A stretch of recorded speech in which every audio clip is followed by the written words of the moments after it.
കുട്ടികളെ കടത്തുന്ന സംഭവത്തിൽ യു.പി. സർക്കാരിനെയും അലഹബാദ് ഹൈക്കോടതിയെ രൂക്ഷമായി വിമർശിച്ച് സുപ്രീം കോടതി.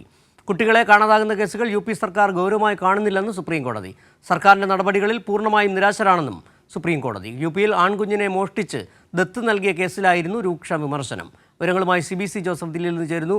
സിബി, അവിടെ യു.പി. സർക്കാർ ബി.ജെ.പി. സർക്കാരിൻ്റെ ഭാഗത്തു നിന്നുണ്ടാകുന്ന അലംഭാവം, സ്ത്രീകൾക്കും കുട്ടികൾക്കും എതിരെ നടക്കുന്ന അതിക്രമങ്ങൾ, വലിയ തരത്തിലുള്ള കൂട്ടക്കൊലകൾ, ഇതിലൊക്കെ നിസ്സംഗഭാവമാണ് യു.പി. സർക്കാർ പുലർത്തുന്നത്. അതിന് പിന്നാലെ ഇപ്പോൾ ഈ കേസിൽ വളരെ പ്രസക്തമാകുന്നതിന് മറ്റൊരു കാര്യം, ഹൈക്കോടതി അടക്കം സുപ്രീം കോടതി വിമർശിച്ചിട്ടുണ്ട് കുട്ടികളെ കടത്തുന്ന വിഷയത്തിൽ. എന്തൊക്കെയാണ് ഹൈക്കോടതിയുടെ മറ്റു പരാമർശങ്ങൾ ഇതുമായി ബന്ധപ്പെട്ട്?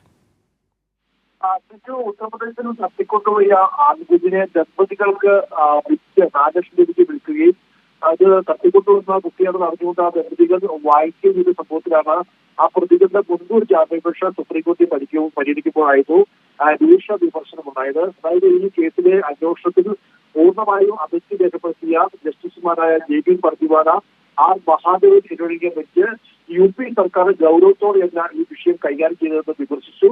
ആ പ്രതികൾക്ക് അലഹാബാദ് ഹൈക്കോടതി മുൻകൂർ ജാമ്യം നൽകിയിട്ടും എന്തുകൊണ്ട് യു.പി. സർക്കാർ അപ്പീൽ നൽകിയില്ല, ഈ സർക്കാരിന്റെ നടപടി നിരാശാജനകമാണെന്നും ചൂണ്ടിക്കാട്ടുകയും ചെയ്തു.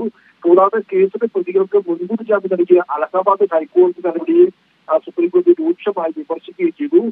പ്രതികൾ സമൂഹത്തിന് ഗുരുതരമായ ഭീഷണിയാണ് ഉയർത്തുന്നത്. ജാമ്യാപേക്ഷകൾ ഹൈക്കോടതികൾ ഉദാസീനമായി കൈകാര്യം ചെയ്തുവെന്നും ഈ സുപ്രീംകോടതി വ്യക്തമാക്കുകയും ചെയ്തു. അതോടൊപ്പം തന്നെ കുട്ടികളെ കടത്തുന്ന കേസുകളിൽ 6 മാസത്തിനകം വിചാരണ പൂർത്തിയാക്കാനും ഇത് വിചാരണ പൂർത്തിയാക്കാത്ത കേസുകളുടെ സ്ഥിതി അറിയിക്കാനും എല്ലാ ഹൈക്കോടതികൾക്കും നിർദ്ദേശവും നൽകിയിട്ടുണ്ട്.